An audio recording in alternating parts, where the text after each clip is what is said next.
Bonjour, alors la question du jour, c'est qu'est-ce qui va se passer pour les médecins qui décident de soigner sans spécialement passer par le vaccin? Donc je vois qu'en fait, il y a un petit peu un régime de terreur qui s'installe. On veut les faire rentrer dans le moule, on veut qu'ils se plient à la règle. Et le souci de ces médecins, c'est que ces médecins, quoi qu'ils adviennent, peu importe ce qu'on leur fera subir, ils respecteront leur serment jusqu'au bout.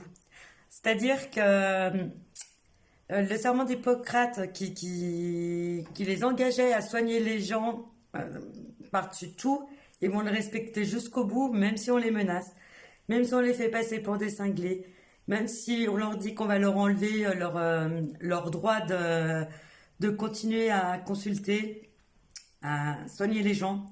Ils iront jusqu'au bout, quoi qu'il advienne. Pendant un temps, ils vont quand même un petit peu vivre la misère. On va par divers moyens leur faire des pressions, les menacer, les pousser à bout de nerfs. Mais il y en a qui vont lâcher, mais d'autres qui vont quand même aller jusqu'au bout de leurs convictions. Et ça va être un vrai bras de fer.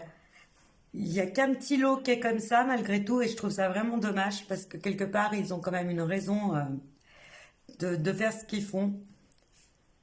Et c'est pas toujours tout lié au Covid en fait.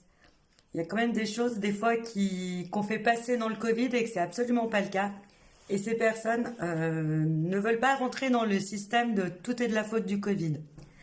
Ils ont des patients qui ont des problèmes de santé, qui ont des troubles, et ils soignent par rapport à ça, quoi qu'il advienne.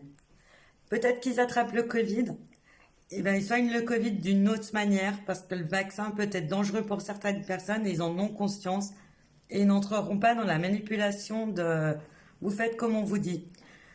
C'est comme quand on nous demande de faire une tarte. Vous voulez faire une tarte aux fraises? Vous n'allez pas mettre des abricots et dire que c'est une tarte aux fraises. Et ben eux, c'est ça. Ils vont pas aller soigner des choses qui n'ont absolument pas lieu d'être. Le problème qu'il y a, c'est que on les pourrit, on les fait passer pour des cinglés, pour des abrutis, alors qu'au contraire, ils sont extrêmement intelligents et surtout vigilants quant à la santé de leurs patients. Pour eux, c'est quand même dur mentalement parce qu'ils sont obligés de se battre contre le système, contre leur hiérarchie, mais au moins ils ont leur conscience pour eux, quoi qu'il arrive. Et à un moment donné, de toute façon, ça finira par émerger qu'ils avaient raison. Même si on les pourrit, ils iront jusqu'au bout de ce qu'ils ont décidé. Et moi, je sais que c'est très bien qu'ils soignent les gens comme ils l'entendent, même si ça ne plaît pas. À un moment donné, c'est la vie qui doit primer, et eux, c'est ce qu'ils font, ils font primer la vie, et ils font en sorte que les gens vivent bien la maladie quelque part, sans trop de souffrance. En plus, ils sont absolument contre, c'est comme si on avait signé des...